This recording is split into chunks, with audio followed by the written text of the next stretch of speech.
the previous video, we discussed 7 major reasons why Black African immigrants are the poorest group in the West. We analyzed data from the United States, the United Kingdom, and Canada to compare the wealth of Black African immigrants to other racial groupings. We learned how Black African immigrants across nations like the UK, US, and Canada often start with almost zero wealth, endure the biggest housing cost burdens, and experience the greatest hurdles to upward mobility.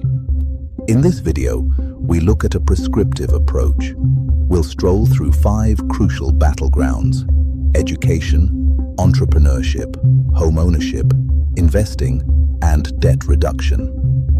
We will also discuss the systemic trap, opportunity, and approach for escaping the wealth sinkhole. Let's start with the most commonly stated strategy for upward mobility: education.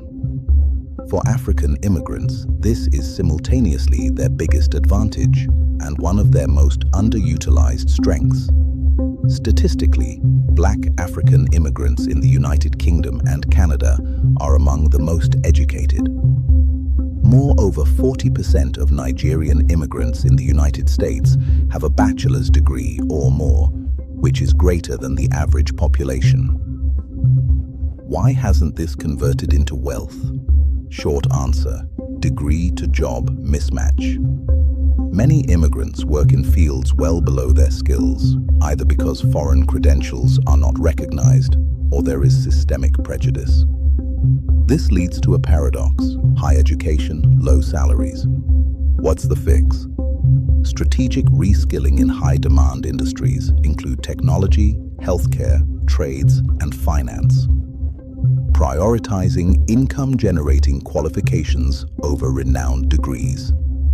African parents should concentrate and encourage their children to pursue occupations and degrees in industries that offer the highest return on investment. The emphasis here is on ROI. Education in the West is a significant expenditure, regardless of how it is funded. If you opt to pay your child's university education or incur debt to do so, you should view it as a financial investment. Many parents make the mistake of sending their children to university solely to satisfy their social needs. They want to brag to their friends and family about how educated their children are, but they don't consider whether that degree will lead to a high-paying job or a rewarding career. Education alone will not create prosperity. However, the correct education, along with market demand, accelerates the path to financial independence. However, there are some professions where having a university degree is not necessary. Professions such as software or AI engineering, automation, and product design do not require a degree. In this circumstance, they should obtain the necessary certificates and create a portfolio of work. They should seek out apprenticeships to improve their abilities. The heart of this idea is that your children should have the knowledge necessary to compete and stand out in the job market. Getting a high-paying career can be a trigger for creating generational wealth. When career opportunities are limited, many immigrants turn to entrepreneurship as an alternative. The African immigrant diaspora is thriving with entrepreneurial ventures, ranging from hair salons to logistics enterprises to online tutoring. However, the majority of African-owned enterprises in the West remain tiny, undercapitalized, and vulnerable to shocks. Many proprietors work for themselves rather than building businesses. To close the wealth gap in one generation, African businesses must look beyond survival income. African entrepreneurs in the diaspora must involve their children in their businesses from an early age. Their children should comprehend how the firm works, the structure, and everything. Of course, the youngsters may grow up and opt to follow their own interests, but the skills they get from your organization will also serve them in their personal pursuits. You can also structure the ownership and equity of your company such that your children maintain control even if other people operate it. This is what Sam Walton, the founder of Walmart, and Henry Ford of Ford Motors did. They ensured that their offspring retain majority control of their businesses, even though they are not involved in the day-to-day operations. The result is that these families have not only retained wealth, but are also among the richest in the world. African immigrants should consider their enterprises as a platform for their children's fortunes, not just a means to an end. To return to our earlier remark regarding education, you can send your children to school to learn something that will benefit the business. This could include accounting, management, corporate law, and software development. When they graduate, they may apply their knowledge to help you grow your firm. Starting small does not mean remaining small. Start small, then gradually scale up. Switch from self-employment to system-based businesses. Use diaspora networks for cross-border business. Success stories such as M-Pesa in Kenya, Flutterwave, and Andela in Nigeria highlight the ability of leapfrogging, using technology to tackle structural problems in African markets while adhering to Western transparency and professionalism. Entrepreneurship can unlock intergenerational wealth, but only if it evolves from hustle to enterprise. In the West, wealth frequently starts at home, literally. Homeownership is the foundation of wealth accumulation. However, Black African immigrants, particularly in the UK, have the lowest homeownership rates of any ethnic group, around 20% compared to 68% for white British households. Why? High expense of living, limited access to mortgages, visa-related lending prejudice, lack of generational capital for deposits. But there's a catch. Owning a property may spark generational wealth. Investing in real estate assures that future generations will have a steady source of income for their whole lives. Putting something under a corporation name indicates that they do not own the property, but do control it. If you want to know why it is beneficial to control something rather than own it, please leave a comment below. We'll make a video about this issue. Now, many African immigrants make the mistake of believing that having a home indicates prosperity. The financial system has convinced us that getting a mortgage is the finest financial decision you can make. We've been taught that it permits you to create equity against which you can borrow. For Africans, having a home is both a financial and cultural decision.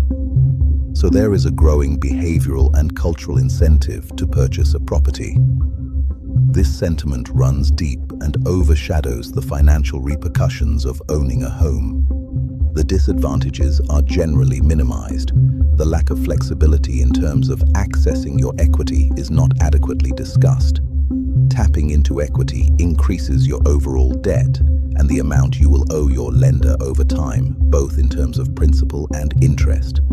If you actually own your property, why do you face instant financial penalties, which can lead to legal action and repossession if you fail to make your mortgage payments? Investing in rental properties rather than owning a home and paying it off for 15 to 30 years is the best option. Depending on your ability to scale, you can generate enough income to pay off the mortgage or rent in your personal home. Most importantly, you can ensure that your children have a consistent source of income after you are gone. Obtaining a high-paying career and investing in real estate are effective ways to build generational wealth and close the gap with other groups. But what happens when your children have more money than they could have imagined, especially if they didn't work for it and it was given to them? According to data, 70% of wealthy families lose fortune by the second generation and 90% by the third. This means that providing riches for your children is only half of the work. True wealth is their ability to keep and expand what you've given them. This is when investment knowledge comes into play. Teaching your children how to invest not only demonstrates how to make their money work for them, but also the significance of doing so. Investing teaches your children that money is a tool, not a goal in and of itself. It is a tool, a soldier that must be deployed to maximize returns. Many African immigrants avoid investing in the markets due to risk aversion, a lack of information, or cultural distrust. Other populations, such as Asians and Jewish families, rely on diversified portfolios, which include stocks, ETFs, pensions, and companies. What is the opportunity? Compound interest converts time into wealth.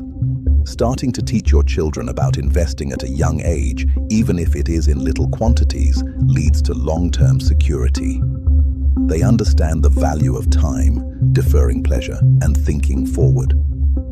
You can accomplish this by creating a small broking account and investing money earned from running errands, doing housework, or receiving gifts from family and friends.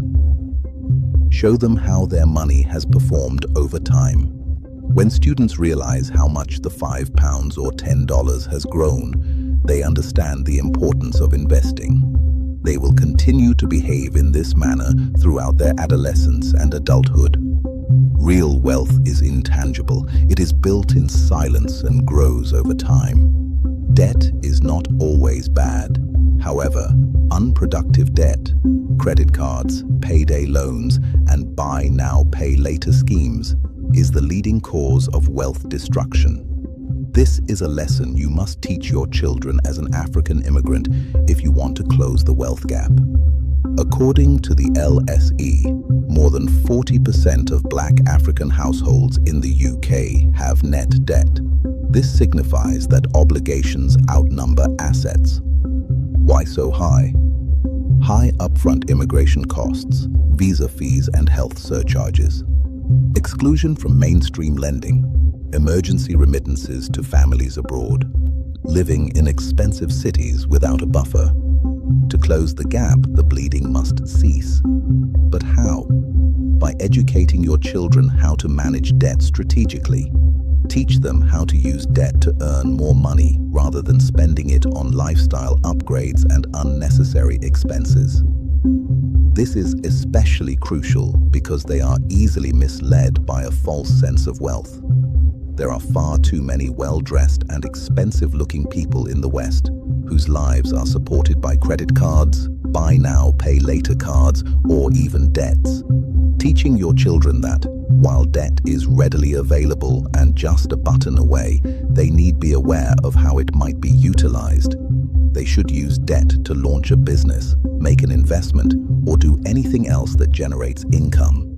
If they do this consistently over time, they will outperform their rich-looking broke peers.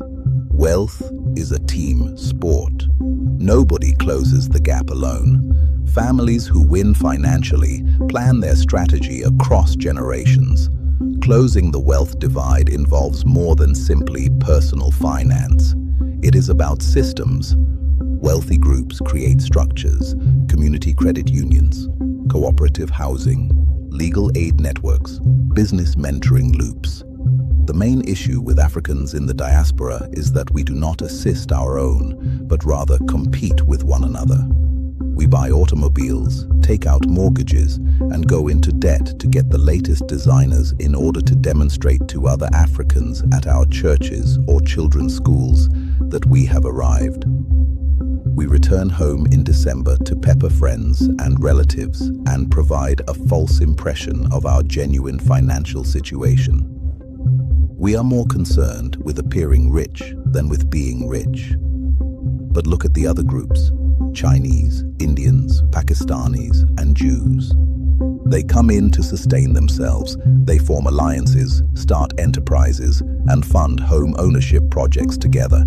They begin by patronizing their own community before moving on to other groups. The irony is that Africans can band together to organize a social gathering. We can donate money to baby showers, birthday parties, clubs, and even buy gifts for our pastors.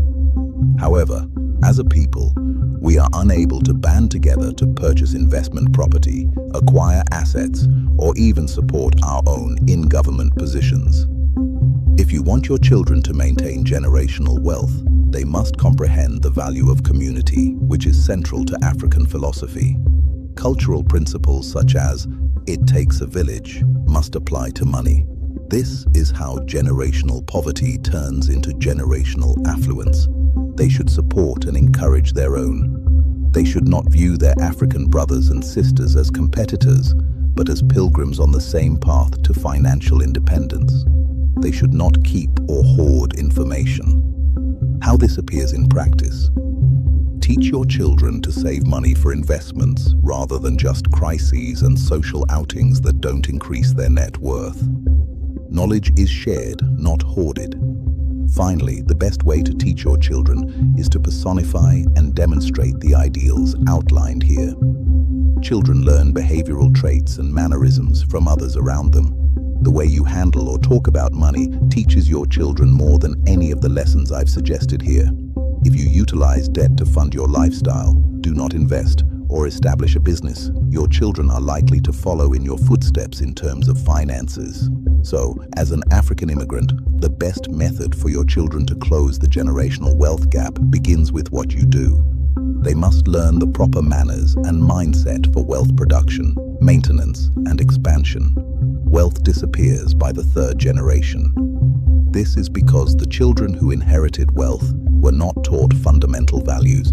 They did not learn how to recognize economic possibilities, resist gratification, optimize, and invest their money. Life will always happen, but how you handle it is what matters.